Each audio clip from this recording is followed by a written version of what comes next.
नमस्कार दोस्तों, मेरा नाम विभोर अलाहाबादी है और आपका स्वागत है मेरे चैनल प्रॉपर्टी माइंड में।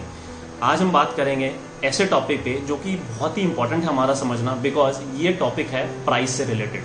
आप कोई भी प्रॉपर्टी खरीदने जाते हैं फ्रेंड्स मार्केट में, आपको पता चलता है उसका प्राइस देखकर कि आपके बजट में आ रही है, इसलिए आप जाते हैं। But at the end point जब आप उसको बुक कराने लगते हैं, आपको पता चलता है उसकी कॉस्ट जो होती है वो 20 to 25% एक्स्ट्रा होती है।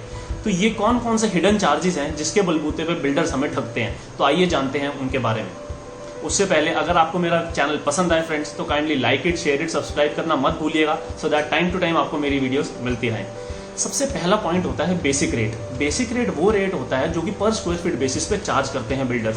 पहले ये रेट सुपर एरिया पे चार्ज किया जाता था, बट जब से रेरा यानी कि real estate regulation and development act आया है फ्रेंड्स, तब से ये रेट सिर्फ और सिर्फ कारपेट एरिया पे ही चार्ज किया जाता है।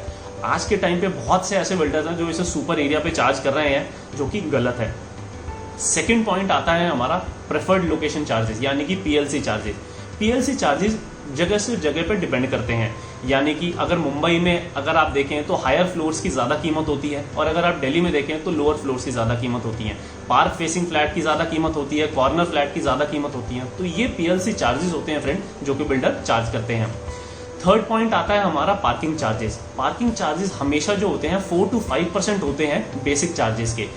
फॉर एग्जाम्पल, अगर कोई 1,500 स्क्वायर फीट का फ्लैट है फ्रेंड, और उसका बेसिक चार्ज 3,000 रुपये स्क्वायर फीट है, तो 45 लाख का फ्लैट बैठता है वो टोटल कॉस्ट उसकी। और अगर 4 to 5% हम कंसिडर करते हैं, तो यानी कि 1.5 से 2.25 लाख रुपए हमारे जो होते हैं वो पार्किंग चार्जेस बैठते हैं।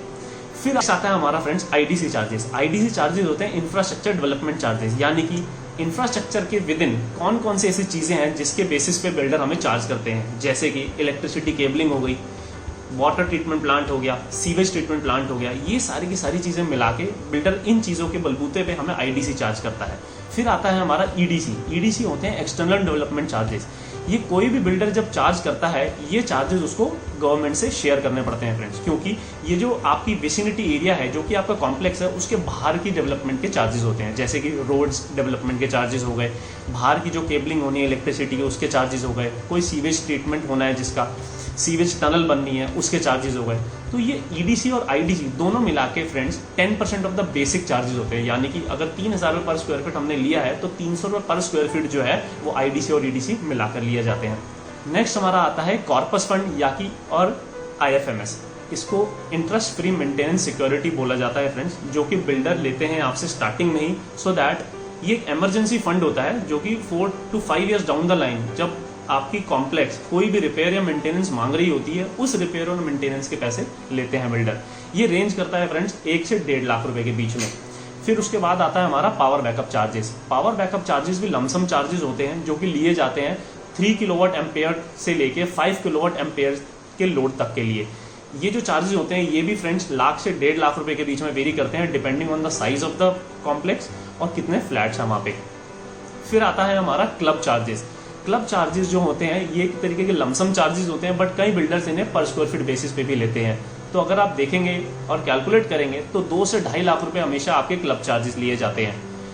फिर आता है आपका हमारा registration charges friends. Registration charges हमेशा वेरी करते हैं 5 से लेके 10% डिपेंडिंग ऑन द एरिया। जैसे अगर आप गुड़गांव कंसिडर करते हैं तो वहाँ की जो स्लैब्स हैं फ्रेंड्स वो 5, 6 और 7% है। अगर 5% का मतलब ये है कि अगर लेडीज के नाम पे रजिस्ट्री हो रही है तो 5% का खर्चा है, दोनों के नाम पे रजिस्ट्री हो रही है लेडीज और जेंट्स के नाम पे तो 6% का खर्चा है, और अगर जेंट्स के नाम पे रजिस्ट्री हो रही है तो 7% का खर्चा है। लास्ट हमारा आता है फ्रेंड्स जीएसटी, और जीएसटी सिर्फ और सिर्फ एप्लीकेबल होता है अंडर कंस्ट्रक्शन प्रोजेक्ट्स के लिए। और इस अंडर कंस्ट्रक्शन प्रोजेक्ट, किसी भी अंडर कंस्ट्रक्शन प्रोजेक्ट में पैसा लगाने से पहले आपको ये कॉस्ट कंसिडर करना बहुत ही जरूरी है फ्रेंड्स, बिकॉज ये बहुत ही हैवी अमाउंट है, यानी कि 18% जीएसटी लगता है of the 2/3 of the cost of the investment that you have made. यानी कि अगर आप, जैसे कि हमने कंसिडर किया था 1500 स्क्वायर फीट का फ्लैट है और उसकी टोटल कीमत 3,000 रुपए के हिसाब से 45 लाख रुपए बैठती है, तो अगर हम उसका 2/3 कंसिडर करते हैं तो वो 30 लाख रुपए बैठता है फ्रेंड्स, उसका 18% यानी कि 5.4 लाख रुपीज, जो कि बहुत ही बड़ी अमाउंट है फ्रेंड्स। और दूसरी बात ये, कभी भी जीएसटी कंप्लीटेड प्रोजेक्ट पे नहीं लगता है, यानी कि जब आपको ओसी मिल जाता है बिल्डर को, तो उसके बाद कोई भी उसे जीएसटी देने की जरूरत नहीं, यानी कि वो किसी से भी जीएसटी नहीं ले सकता। इन सब पॉइंट्स को कंसिडर करने के बाद फ्रेंड्स आप ये देखेंगे कि आपकी जो कॉस्ट है वो 10% से लेकर 30% तक राइज हो जाती है। और ये सारी की सारी चीजें डिपेंड करती हैं प्रोजेक्ट टू प्रोजेक्ट। कई डेवलपर्स जो होते हैं वो 15% का इंक्रीमेंट लेके चलते हैं, कई जो होते हैं वो 25% का लेते हैं, और जो अच्छे बिल्डर्स होते हैं वो 5 to 10% का लेके चलते हैं, जो कि नॉमिनल कॉस्ट है रजिस्ट्रेशन और सारे खर्चे अगर आप मिला ले तो अगर आपका 50 लाख का फ्लैट है और अगर वो आपको कॉस्ट ही 70 लाख से कर रहा है, तो आप डिफरेंस देख सकते हैं फ्रेंड्स कि 20 लाख का डिफरेंस है। और ये डिफरेंस जो होता है बहुत ही हैवी है, बिकॉज 40% की आपकी ये चेंजिंग आ जाती है। तो इसलिए मैं कहता हूँ कि बहुत ही सोच समझ कर डिसीजन लीजिए, बिकॉज ये आपका बहुत ही इंपॉर्टेंट डिसीजन है लाइफ का। और आज के टाइम पे कोई भी सर्विस क्लास आदमी है वो हमेशा एक ही घर बना पाता है अपना, तो उसके लिए भी अगर आप डिसीजन ना ले पाए ढंग से तो बहुत ही नुकसान हो सकता है फ्रेंड्स आपका। तो थैंक यू सो मच मेरी वीडियोस को सुनने के लिए। अगर आपको मेरी वीडियो पसंद आई हो तो kindly like it, share it और सब्सक्राइब करना मत भूलिएगा मेरे friends. Thank you so much.